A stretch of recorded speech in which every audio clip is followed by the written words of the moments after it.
Hey! First tip, and probably one of the most important tips, you have to get ahead on your work before you find yourself confused. Like, you have to figure out how to understand what you need to understand before you get behind, because once you get behind, the whole semester is screwed. Second tip, learn the material that you're learning in class on your own. Don't rely on your professor, because I don't know about your school, but my school, the gen ed teachers, which is general education if you don't know, don't really care about anything except teaching you the bare minimum and then letting you off on your own. Learn the material on your own and then go into class and ask questions on what you don't understand. When choosing your gen eds, you really need to take the easiest ones so that you can focus on the classes for your actual major. And if you don't have a major, if you're undecided, then still take the easiest ones. Speaking of gen eds, when you're thinking of how to get your textbooks, you need to rent the ones that you don't really care about. Like the gen eds, like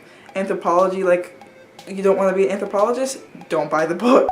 Ooh, you really need to check Rate My Professor before choosing any of your classes, because let's say you're picking psychology and you have this one professor who is really great. They have like 4.0 stars on Rate My Professor, and then on the other hand you have the other professor who has like 1.9 or like 2.9, and you don't check Rate My Professor and you pick the other one with the 2.9 stars, yeah, you're screwed. That can make or break your grade. You can go from an A to an F real fast. If you are choosing classes, you need to make sure that if you're a morning person, do not pick PM classes, and vice versa. Another thing with picking professors is I personally prefer professors with open book quizzes and tests, because memorization is actually really easy for me, but in college it's a whole other level. Like, you have to remember so much stuff, and that's why a lot of professors let you have open book tests and quizzes, because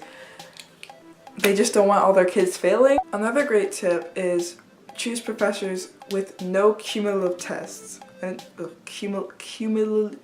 cumulative. And the way that you can find out if these teachers actually have open book tests and quizzes or if their exams are cumulative is you can check out the Facebook pages for your school. Kids typically will give advice. Put dates on all your notes, because you never know when you're gonna need this note from this day. You need to figure out, oh, I need to study for this, but I don't know what notes I need to study with from this, because I don't know what date this was, and I don't even know what this paper came from. Is this paper from this class?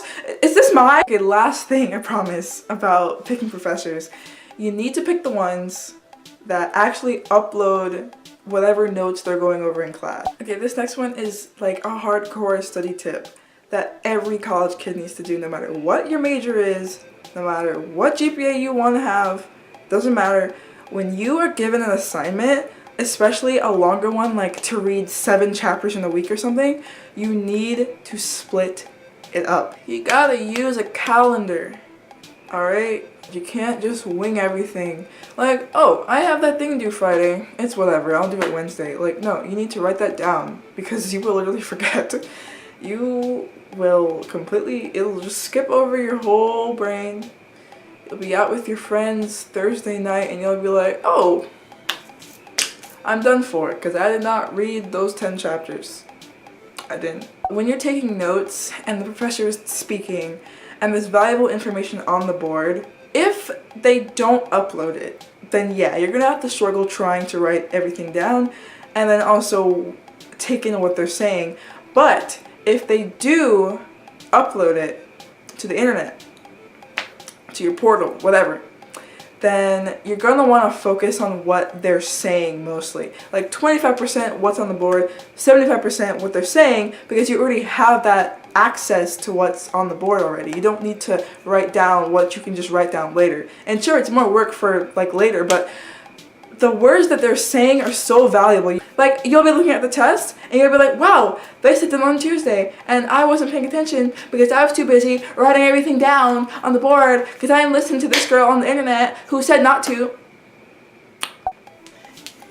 GroupMe is so helpful. Like, if you don't know what that is, it's an app where you can connect with every single student in your class, like 200 people, doesn't matter.